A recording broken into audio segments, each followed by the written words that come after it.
नमस्कार विद्यार्थी मित्रांनो, तुमच्या सर्वांचं माझ्या यूट्यूब चॅनलवर स्वागत आहे. सन 2020-21 आणि 21-22मध्ये आपण प्रत्यक्ष वर्गाध्यापन जे आहे ते समोरासमोर येऊन फार कमी वेळेत केलेलं आहे. फळ्यावरचं शिक्षण, फळ्यावर तुम्हाला समजून सांगितलेले घटक आणि ऑनलाईन लर्निंगमध्ये जे घटक समजून सांगितले जातात त्यामध्ये थोडासा फरक असतो. वर्गामध्ये आपण एकमेकांच्या समोर असतो.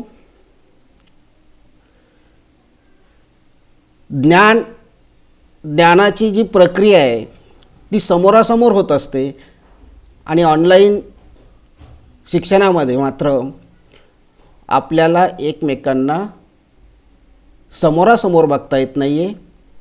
पण आपण लक्ष देऊन जर ऐकलं तर वर्गाध्यापन प्रत्यक्ष जे आपण करतो ते आणि ऑनलाईन शिक्षण याच्यामध्ये फारसा काही फरक नाही आहे. तर पाठीमागच्या जे आपण वर्गामध्ये शिकलो, पाठीमागच्या काही काळामध्ये जे आपण वर्गामध्ये शिकलो त्यामध्ये आपण त्रिकोणमिती हे प्रकरण पूर्ण केलेलं होतं शेवट. आणि आज आपल्याला बघायचं आहे एक नवीन प्रकरण. एका नवीन प्रकरणाला आपण सुरुवात करतोय आणि ते प्रकरण आहे सर्कल. तर सर्कल हे जे प्रकरण आहे या प्रकरणामध्ये आपल्याला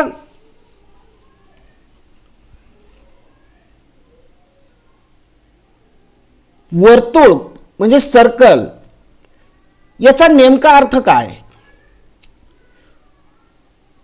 त्याचे घटक कोणकोणते आहेत आणि त्याच्या घटकांचे गुणधर्म जे आहेत ते गुणधर्म आपल्याला बघायचे. त्याचबरोबर इन सर्कल त्रिकोणाचे आंतरवर्तुळ, त्याला आंतरवर्तुळ असं आपण म्हणतो, आणि सर्कल बाह्यवर्तुळ, त्रिकोणाचे बाह्यवर्तुळ असं म्हणतो, हे कसे काढले जातात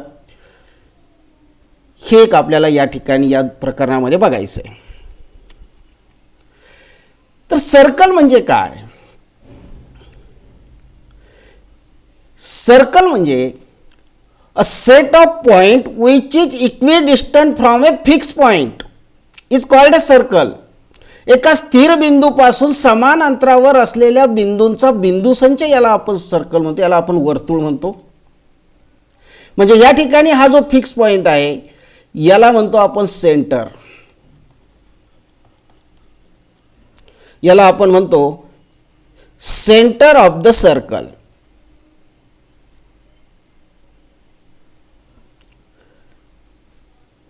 आणि या सेंटर पासून समान अंतरावर असणारा हा आहे बिंदूंचा संच आणि या बिंदूंच्या संचाला आपण म्हणतो circle.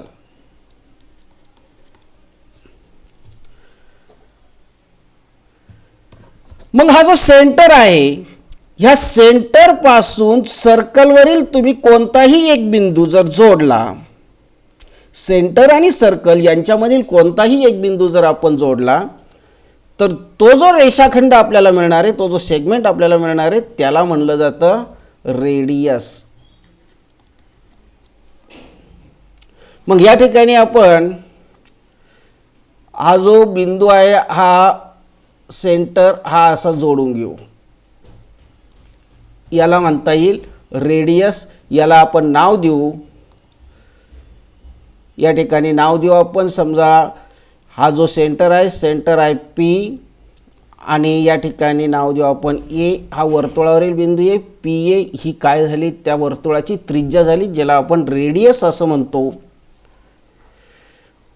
A segment joining centre of the circle and point on the circle is called a radius.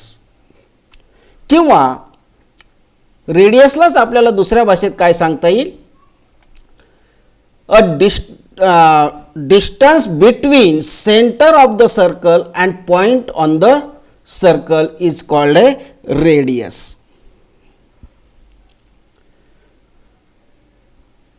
त्यानंतर आपल्याला दुसरा जो घटक मिळतो तो मिळतो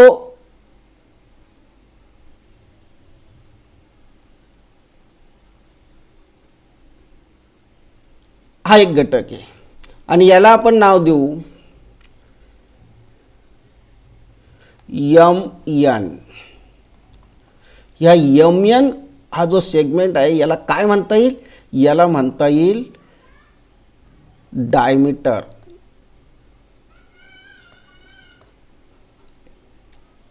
यालाच म्हणतात व्यास.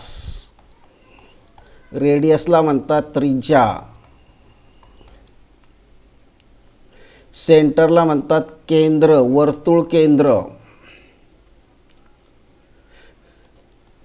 वर्तुळ आणि हा जो रेषाखंड आहे जो वर्तुळावरील कोणतेही दोन बिंदू जोडतो याला नाव देऊ आपण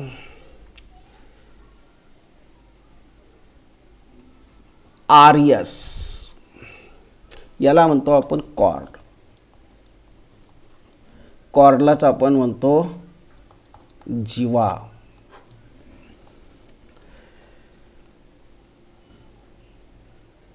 A segment joining any 2 points on the circle is called a chord. A chord passing through center is called a diameter. वर्तुळावरील कोणत्याही दोन बिंदूंना जोडणारा रेषाखंड म्हणजे त्या वर्तुळाची जीवा असते आणि ती जीवा जर वर्तुळाच्या केंद्रातून जात असेल तर तिला आपण व्यास असं म्हणतो, डायमीटर असं म्हणतो. थोडक्यात आपल्याला इथं असं सांगता येईल की diameter is the greatest chord of a circle. म्हणजे वर्तुळाचा व्यास ही वर्तुळाची सर्वात मोठी जीवा असते. मग या ठिकाणी सेंटर जो आहे तो आहे ओ, पॉइंट ओ. त्रिज्या जी आहे ती आहे सेगमेंट पी ए. डायमीटर जो आहे तो आहे सेगमेंट एम एन. त्यानंतर कॉर्ड जी आहे ती आहे सेगमेंट आर एस आणि M N is the greatest chord of the circle, मोठ्यात मोठी जीवा. आता इथं जरी आपण पी ए हा जो रेषाखंड आहे सेगमेंट पी एला आपण रेडियस म्हणत असेल तर सेगमेंट पी एन ही सुद्धा रेडियस होईल आणि सेगमेंट पी एम ही सुद्धा काय असणार आहे, वर्तुळाची रेडियस असणार आहे. व एकाच वर्तुळाला आपल्याला असंख्य रेडियस काढता येतील, असंख्य त्रिज्या काढता येतील आणि त्या प्रत्येक त्रिज्येची लांबी ही सारखीच असणार आहे. त्यानंतर याला आपण डायमीटर म्हणतो. एका वर्तुळाला असंख्य डायमीटर काढता येतात आणि त्या प्रत्येक डायमीटरची, एकाच वर्तुळाच्या प्रत्येक डायमीटरची लांबी ही सारखीच असते. जीवा मात्र तशा नाही आहेत. जीवा अनेक काढता येतील, कॉर्ड अनेक काढता येतील, परंतु त्यांची लांबी मात्र सारखी असणार नाही. इथं एम एन ही जी जीवा आहे ही वर्तुळाची सर्वात मोठी जीवा असेल. हिच्यापेक्षा मोठी जीवा आपल्याला काढता येणार नाही, जिला आपण डायमीटर म्हणतो, व्यास म्हणतो. मग बाकीच्या ज्या सर्व जीवा असतील त्या एम एन या जीवेपेक्षा लहान असतील. म्हणजे जीवांची लांबी जी आहे एकाच वर्तुळाच्या जीवांची लांबी ही सारखीच असेल असं नाही. वेगवेगळ्या प्रकारच्या वेगवेगळ्या लांबीच्या जीवा आपल्याला या ठिकाणी बघायला मिळतात. आता इथं जर आपण बघितलं radius P N and radius P M या दोघांची लांबी सारखीच आहे. मग डायमीटरची जी लांबी आहे ती लांबी किती असेल, P M plus P N म्हणजे दोन रेडियसची बेरीज असणार आहे. म्हणजे एकाच रेडियसची दुप्पट असणार आहे, कारण दोन्ही रेडियस सारख्याच लांबीचे आहे. म्हणजे या ठिकाणी आपल्याला असं म्हणता येईल diameter, length of diameter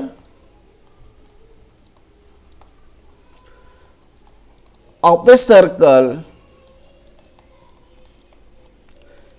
is twice the length of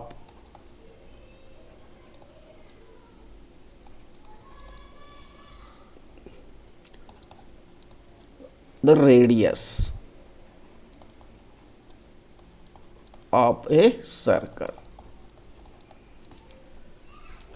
म्हणजे एकाच वर्तुळामध्ये वर्तुळाच्या व्यासाची लांबी ही वर्तुळाच्या त्रिज्येच्या लांबीच्या दुप्पट असते.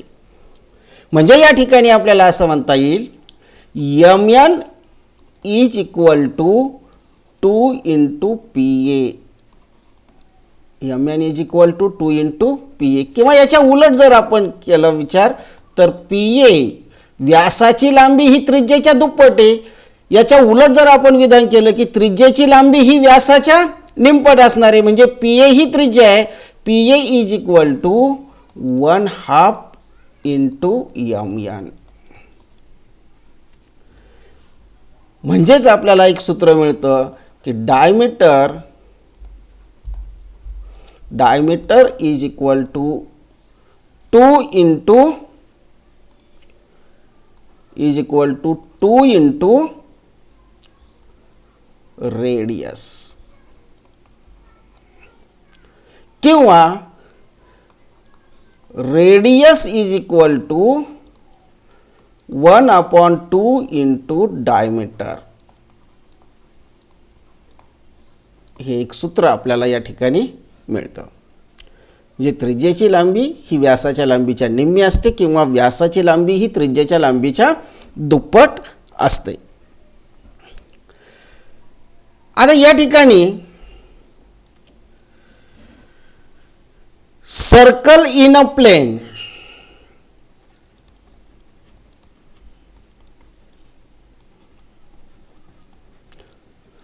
एकाच वर्तुळातील एकाच प्रतलात किती प्रकारची वर्तुळ असू शकतात. तर यामध्ये आपल्याला सांगता येईल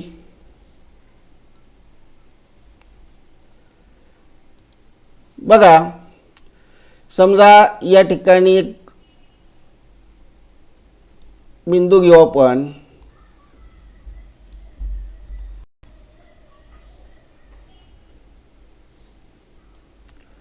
आणि इथे एक वर्तुळ काढू. त्यानंतर इथे एक बिंदू घेऊ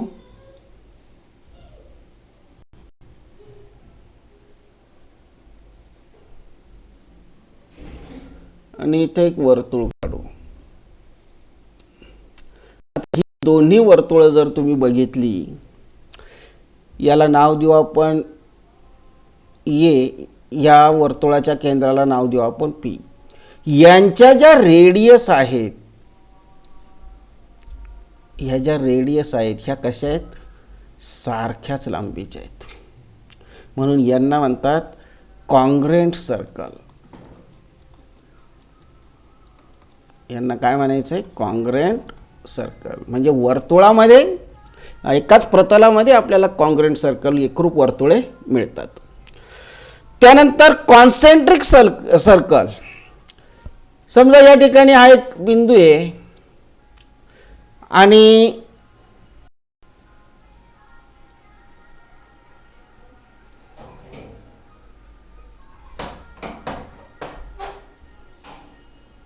ठीक आहे, इथं एक वर्तुळ काढलं आपण. त्यानंतर थोडंसं अंतर वाढवलं, इथं एक वर्तुळ काढलं, पुन्हा थोडंसं अंतर वाढवलं, इथं एक वर्तुळ काढलं, पुन्हा थोडंसं अंतर वाढवलं, इथं एक वर्तुळ काढलं किंवा अंतर कमी केलं, इथं एक वर्तुळ काढलं किंवा आणखी अंतर कमी केलं, इथं एक वर्तुळ काढलं.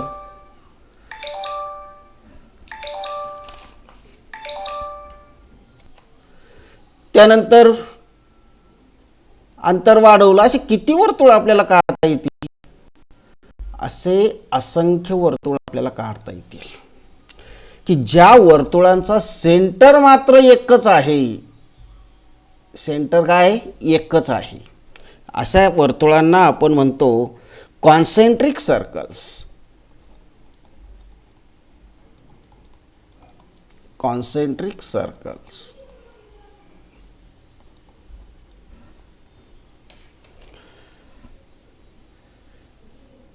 तिसऱ्या प्रकारचं जे वर्तुळ आहे ते कसे असतील पहा.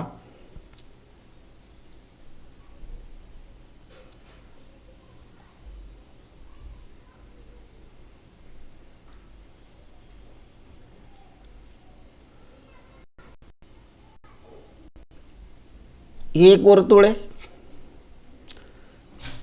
त्यानंतर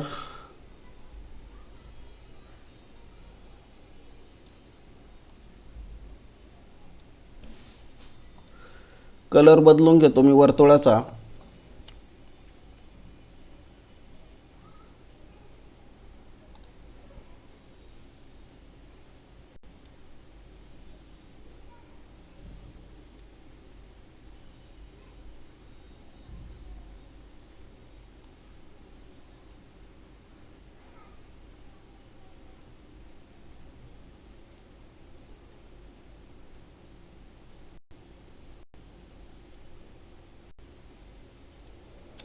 हे दुसरं वर्तुळ आहे.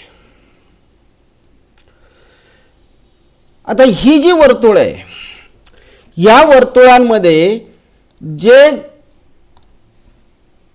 सेंटर्स आहेत ते वेगवेगळे आहेत, पण ते एका बिंदूमध्ये एकमेकांना स्पर्श करतात.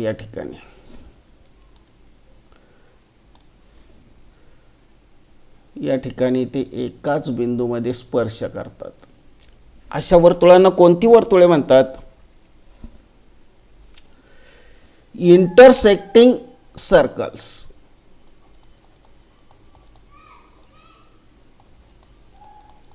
Intersecting circles.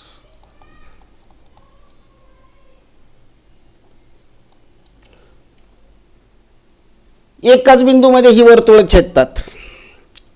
वर्तुळ छेदण्याचे पुन्हा दोन प्रकार आहेत. हे झाले एकाच बिंदूमध्ये छेदणारे, आणि दुसरे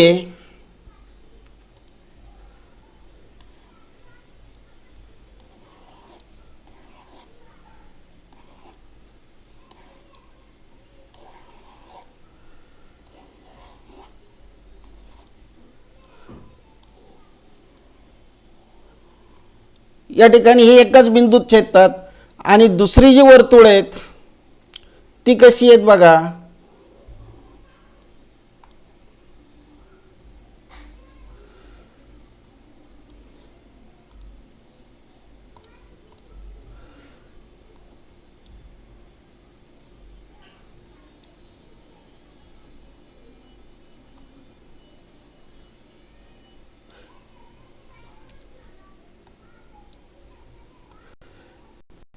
हे एक वर्तुळ आहे आणि दुसरं एक वर्तुळ घेऊ आपण.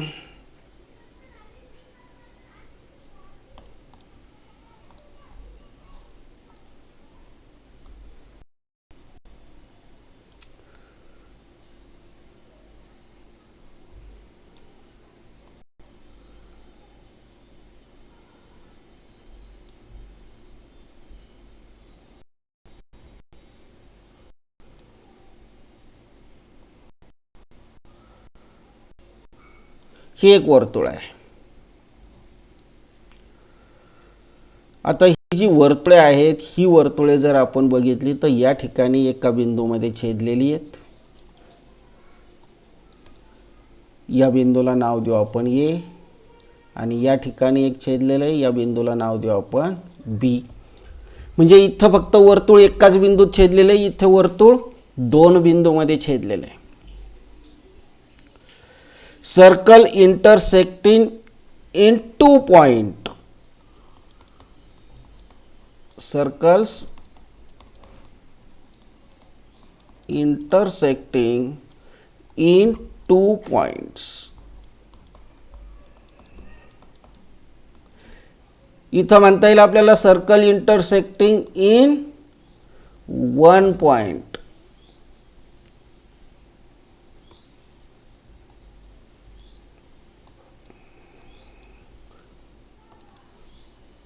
In 1 point.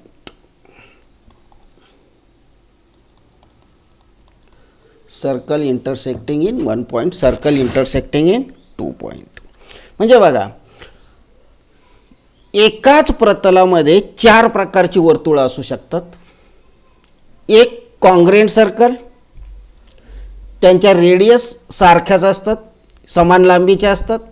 दुसरं कॉन्सेंट्रिक सर्कल्स, तिथं सेंटर एकच असतो पण वर्तुळं मात्र अनेक असतात, वेगवेगळ्या त्रिज्येची वर्तुळं असतात. तिसरं आपण बघितलं इंटरसेक्टिंग सर्कल्स. इंटरसेक्टिंग सर्कल्स 2 प्रकारचे आहेत. एक आहे सर्कल इंटरसेक्टिंग इन 1 पॉइंट, एकाच बिंदूमध्ये छेदणारी वर्तुळे. या वर्तुळांच्या सुद्धा केंद्र वेगवेगळे असतात, यांच्या त्रिज्या सुद्धा वेगवेगळे असतात. Different centre, different radii. दुसरं आपण बघितलं सर्कल्स इंटरसेक्टिंग इन 2 पॉइंट्स, 2 बिंदूमध्ये छेदणारी वर्तुळं असतात. इथं सुद्धा त्यांच्या रेडिया डिफरंट्स असतात, सेंटर सुद्धा डिफरंट्स असतात आणि कॉमन पॉईंट 2 असतात. इथं कॉमन पॉईंट 1 असतो. इथं हा याला म्हणलं आपण पी, तर पी हा एकच कॉमन पॉईंट आहे, इथं 2 कॉमन पॉईंट आहे. अशी 4 प्रकारची वर्तुळं एकाच प्रतलामध्ये असू शकतात. आता आपल्याला बघायचं प्रॉपर्टीज ऑफ कॉर्ड.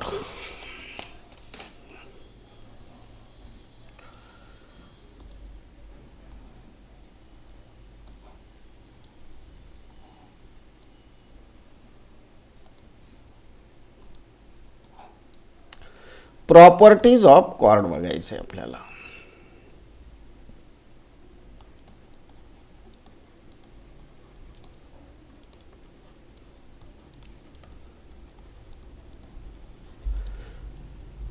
वर्तुळाच्या जीवांचे गुणधर्म. आता या गुणधर्मांमध्ये पहिली जी प्रॉपर्टी आहे ती काय पहा.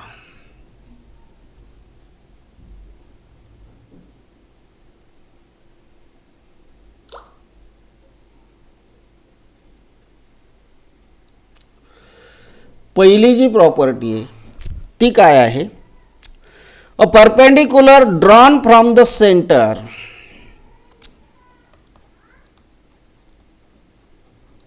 theorem. A perpendicular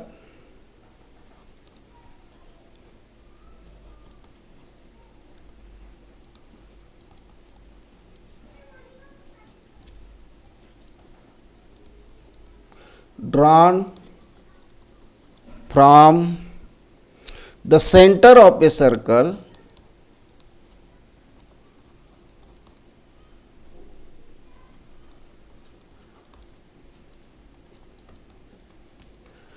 center of a circle on its chord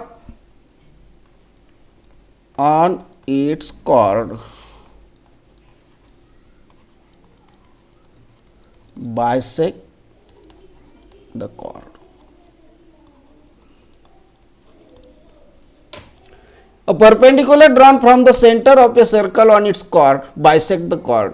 वर्तुळाच्या केंद्रातून जीवेवर टाकलेला लंब जीवेला दुभागतो. लक्षात घ्या, वर्तुळाच्या केंद्रातून जीवेवर टाकलेला लंब जीवेला दुभागतो. आता हा थेरम आपल्याला प्रूव्ह करायचा आहे. हा कसा प्रूव्ह करता येईल. मग आता या ठिकाणी a perpendicular drawn from the centre of a circle on its chord, म्हणजे आपल्याला एक वर्तुळ काढावं लागेल. त्या वर्तुळामध्ये एक कॉर्ड काढावी लागणार आहे. त्या कॉर्डवर एक सेंटरमधून एक परपेंडिक्युलर सेगमेंट काढावं लागणार आहे. मग आपण वर्तुळ काढून घेऊया.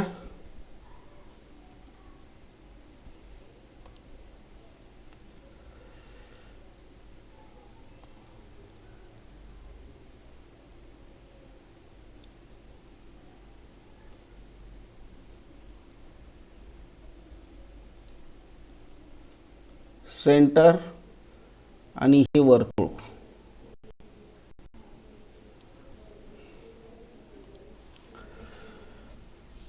आता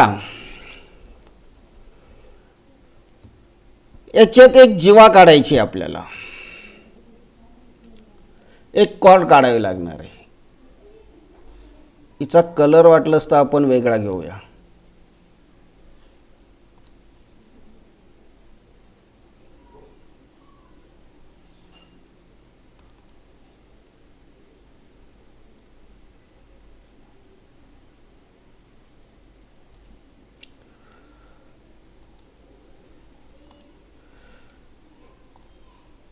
कॉर्ड काढली.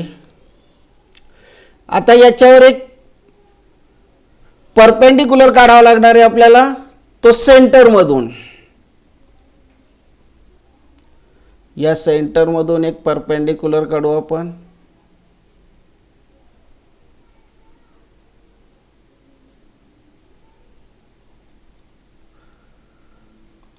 त्याचा कलर आपण लाल घेऊ. त्यानंतर आता आपल्याला या ठिकाणी पहिलं काय येईल, जे आपल्याला गुणधर्मामध्ये दिलेलं आहे, थेरममध्ये दिलेलं आहे, ती रचना आपण या ठिकाणी केलेली. A perpendicular drawn from the centre. हा सेंटर आहे, या सेंटरला नाव देऊ आपण, सेंटरला नाव देऊ आपण पी. कॉर्डला नाव देऊ ए बी. आणि जो परपेंडिक्युलर आपण काढलेला आहे तो त्या कॉर्डला यम बिंदूमध्ये इंटरसेक्ट करतोय. म्हणजे या ठिकाणी आपल्याला गिवन काय गिवन देता येईल, A B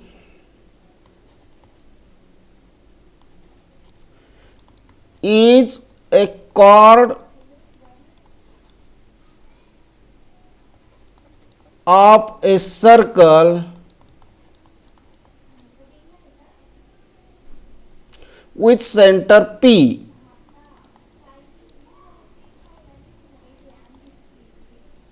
With center P.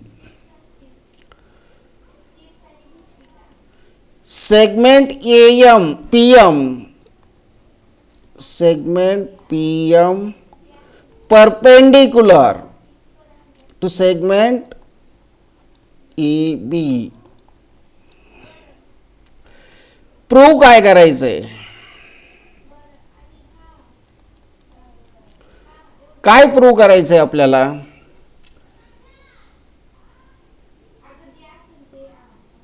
perpendicular drawn from the center of a circle on its chord bisect the chord. Bisect दोन समान भाग करतो तो कॉर्डचे. म्हणजे या ठिकाणी आपल्याला काय काय प्रूव्ह करायचंय, segment M congruent segment BM हे आपल्याला प्रूव्ह करायचं आहे. आणि याच्यामध्ये एक कन्स्ट्रक्शन आपल्याला घ्यावं लागणार आहे.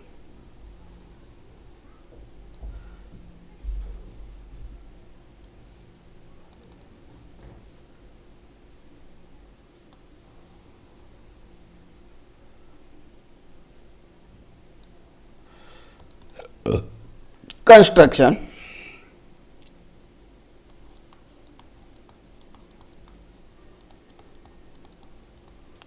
कंस्ट्रक्शन काय करावं लागणार आहे, draw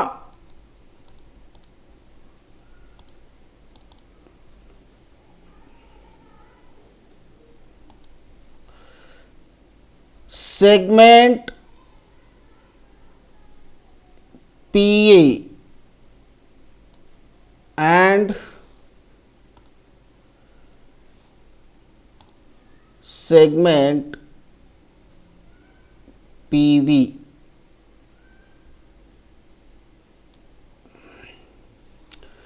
segment PA and segment PV काढायचे आणि काय येईल,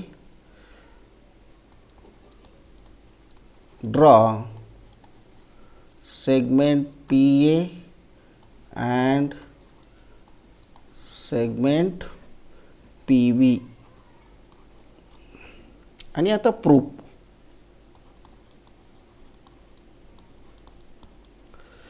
काय प्रूफ द्यायचं आहे आपल्याला पहा.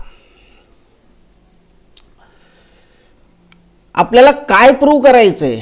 AM अँड BM कॉन्ग्रेंट आहे. AM and BM are congruent हे आपल्याला प्रूव्ह करायचं आहे. मग याच्यासाठी काय करावं लागणार आहे आपल्याला. ट्रायंगल PMA आणि ट्रायंगल PMB चा विचार करावा लागणार आहे. मग ट्रायंगल PMA आणि ट्रायंगल PMB याच्यामध्ये जर आपण बघितलं तर PM is perpendicular to segment AB, म्हणजे या ठिकाणी हा जो आहे हा राईट अँगल आहे. मग या ठिकाणी आपल्याला असं म्हणता येईल segment PM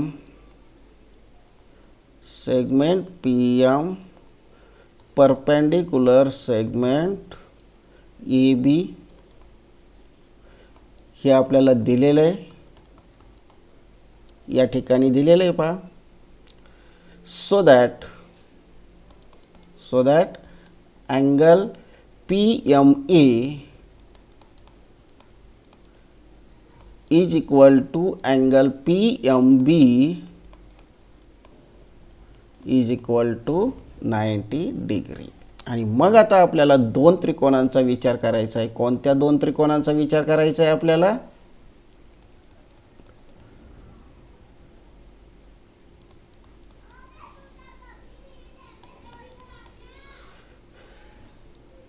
in triangle PMA and triangle PMB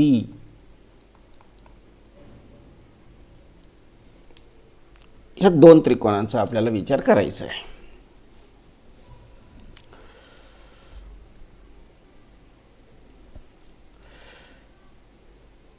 आता पहा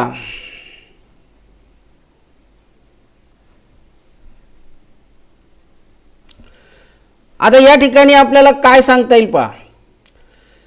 segment PA congruent segment PV किंवा side PA congruent side PV या दोन्ही त्रिकोणांमध्ये जर आपण बघितलं तर side PA congruent side PB आणि याचं कारण येईल. काय कारण येणार आहे याचं. Radii of same circle. Radii of same circle.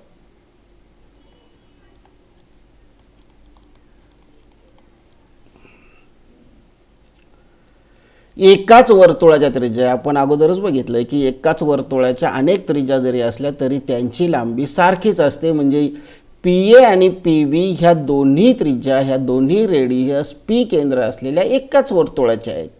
म्हणजे PA आणि PB ची लांबी कशी झाली सारखी झाली म्हणजे त्या कॉन्ग्रेंट झाल्या. आणि दुसरं साइड PM कॉन्ग्रेंट साइड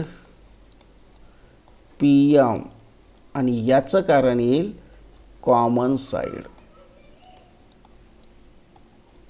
दोन्ही त्रिकोणांची ती सामायिक भुजा आहे आणि म्हणून ती दोन्ही त्रिकोणांची एकरूप बाजू होईल.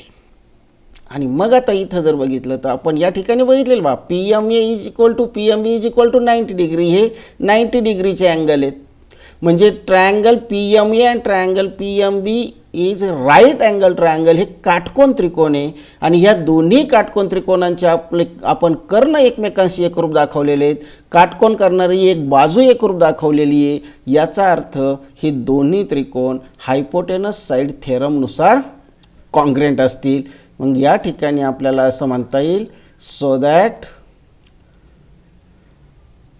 That triangle PMA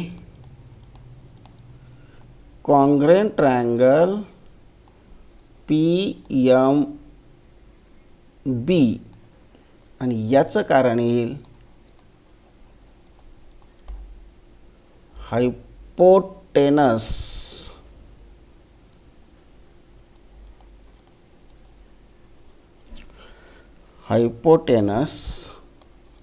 side theorem.